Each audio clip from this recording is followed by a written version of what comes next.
Hey guys, so this is a video I've been wanting to make for a while. Yes, I'm wearing gloves. I'm working on some tie-dye.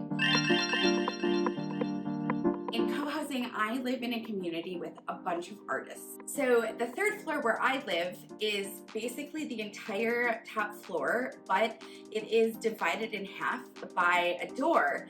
And because we're in co-housing, we know our neighbors like so well, and everyone is just, pretty close. Anyways, our neighbor next door, she moved in this spring. She offered very generously to me to be able to use this space to do art stuff. With having an 8-year-old at home, having ice dye set up is not exactly the safest idea, which is what I was doing. One of the things that I have been playing with since COVID began is starting a tie-dye, ice dye business. I know that seems like silly. I've really loved tie-dye since I was a kid. There's a tie-dye shirt I used to live in from the age of 12 until about the age of, I think, about 19 or 20, something like that. And it was really worn out by the time it reached its demise.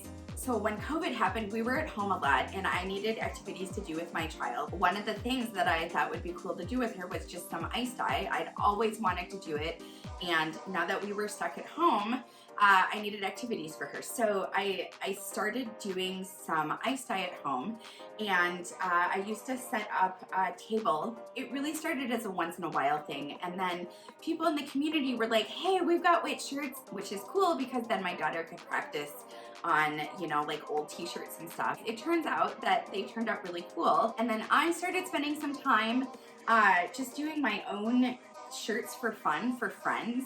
And it turns out I'm really good at tie-dye. And I mean, I've always liked working with colors. I've always been creative. I think there's sort of this thought that like, I'm not just a violinist, like I can do art and other things and create in other ways too. And that's been actually really liberating. So my neighbor who lives next door to us, whose guest room I'm using, she had some shirts that she had me tie-dye. I ended up doing some galaxy shirts, and anyways, they turned out amazing. Like I blew my own self away.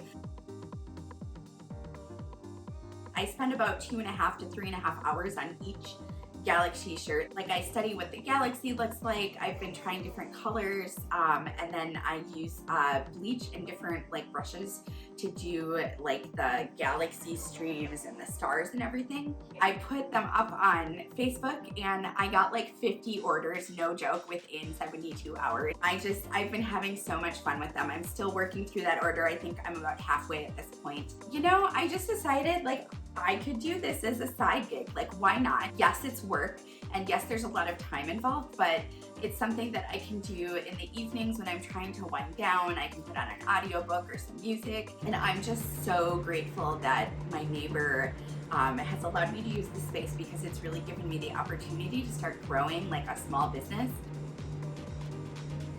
I also use thrifted and secondhand items. I've had so much fun going to the thrift stores and like searching for like hilarious and funky shirts. I'm doing some band shirts right now. Sorry, they're soaking right here in soda ash. I'm actually just waiting for them to finish so that I can continue on. It's been so much fun and I've really enjoyed it, and I like having the freedom to be able to do this. Anyways, I do have an Etsy. I'll put my name down below. I do have an Instagram just for the art stuff. I'm so grateful that I live in a community where we don't just share space, but we also share advice, especially from other experienced artists.